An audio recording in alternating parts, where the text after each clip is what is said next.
Greetings. I hope everybody is doing okay. Now this is Kuko tugenda kulawunye for starters. Abasinga mwalabye ebikolwa by'ababakama ng'ayisiza ebiwandiiko ebiraga nti tulina signatures zimala mukulembeze waffe kubeera nominated. Era bangi mwabadde mutidde. Era abamu mukyatidde nga mugamba nti bayina motive ey'okugaana omukulembeze waffe okunominatinga. Mpulirizamu. Nzikiriza nteeko kutyako ku mpingu. Nkugamba ekyo tekisoboka, bakimanyi tekisoboka. Mukulembeze ne wayandisigadde waka ng'atudde. Abadde agenda beera nominated. Wabula, nzikiriza nkutunuze ku side gye bataagala otunuleko. Motive eri emabega wa district byabakama ze yayisizza nga Museveni azimuwadde. Babala ekintu kimu emabega w'ekyo. Wansi wa bannakyemalira bakiyita retrospective framing oba retrospective justification. Kino kitegeeza ki? This is when a government, leader or regime reinterprets past events to justify present actions or strengthen its legitimacy. One, government oba regime oba nakyemalira we bavuunulira events ezaayita okujustifyinga oba okugezaako okukakasa n'okutuukiriza ebikolwa bye bakoze mu buliwo okwenyweza oba okukakasa ebyo ebivudde mu bikolwa ekika ekyo. It is not rewriting history. Babeera tebawandiika byayita. It is reshaping how people remember the past so that the dictator looks right, inevitable, or even heroic. Wano babeera tebawandiika byayita.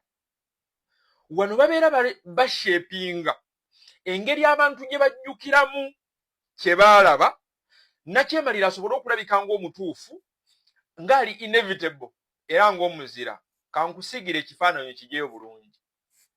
Byabakama wavaayo n'akulaga disitulikiti eziwera 3 mu nti twawezezza mu mikono.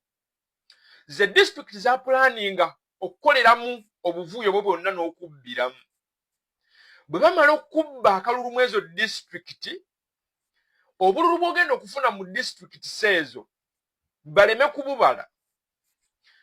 Akalulu nga kalinga akaggwa bakujjukize nti emikono gyali gikulemye okufuna mu disitulikiti ezo tewayinaayo buwagizi.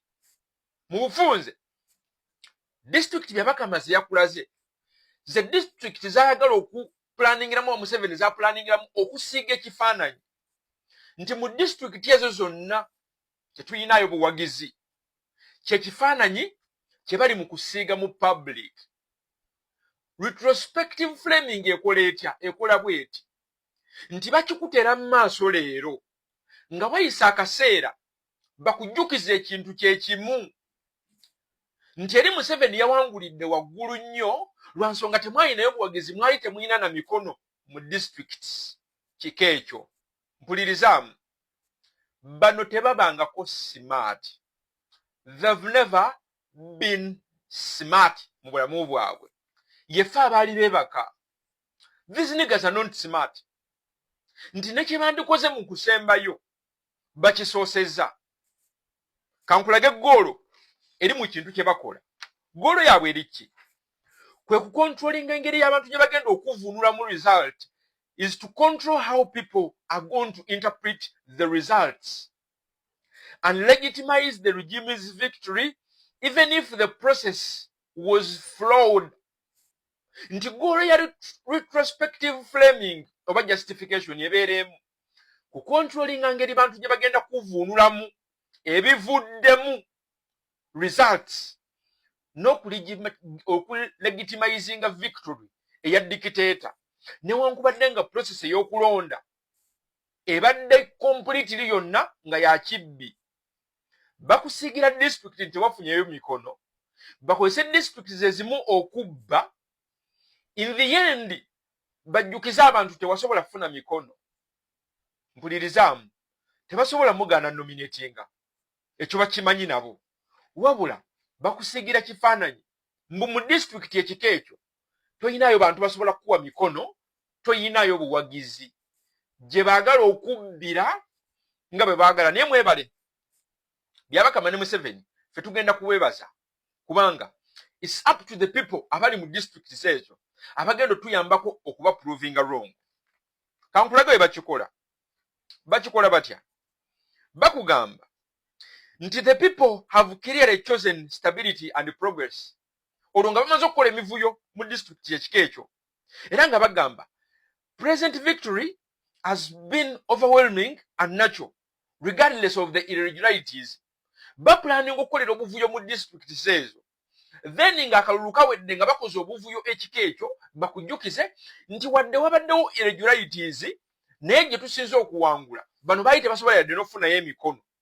Ekyokubiri kye bakola babulaminga nnyo opposition success ya opposition nti egenda kukozinga sabotage ne international influence oba foreign influence.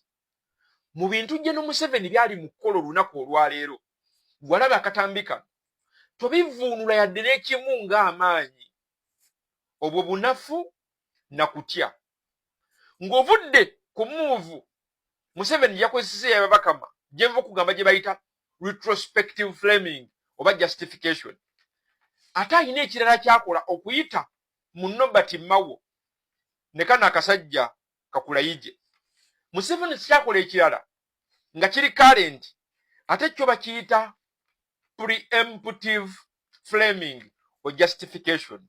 Nagambye tuula wano bano tugenda kuba tematema kuba nagamba tebabangako smart. Preemptive framing kitegeeza ki?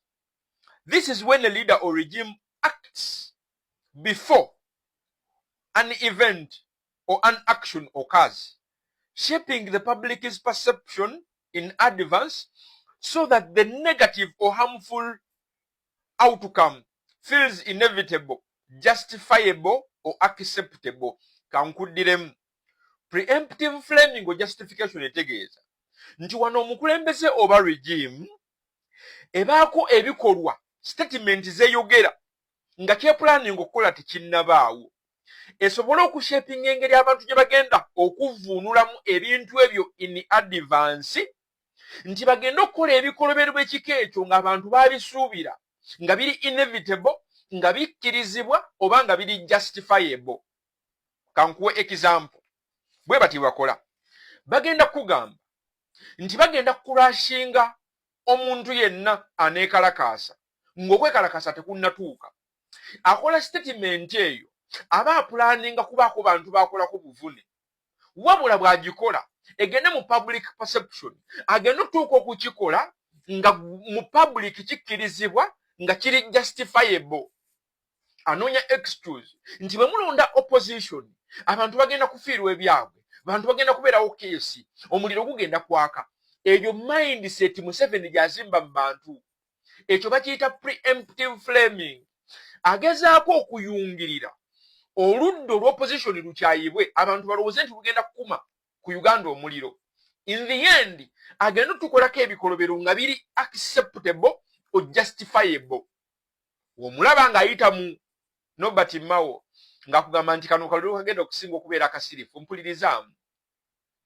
Nobert Mao kano ke kalulu kagenda okusingamu okubeeramu okuwoggana ke kalulu ke tugenda okusinga okunyumirwamu okukaabiramu naye ate kalulu ke tugenda okusinga ocelebratingiramu.